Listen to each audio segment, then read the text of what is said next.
just have our driver back on the C-axis. Let's install this.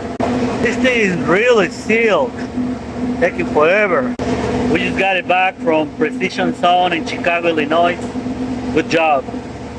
Now we are going to install it. So let's see. Let's look for the pictures that we have. We have a few pictures. Now we are putting all the wires. We're going to start with the ground, W, V, and U, which are the three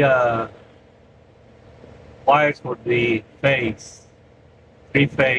Okay, we already have one of the ground, W, V, and U. Now we gotta finish the rest of the wiring, and we can now test the drive until the motor is back from service. Okay, now it's all the wires are back. We're just gonna wait until the motor is coming in a couple weeks. Everything is where it's supposed to.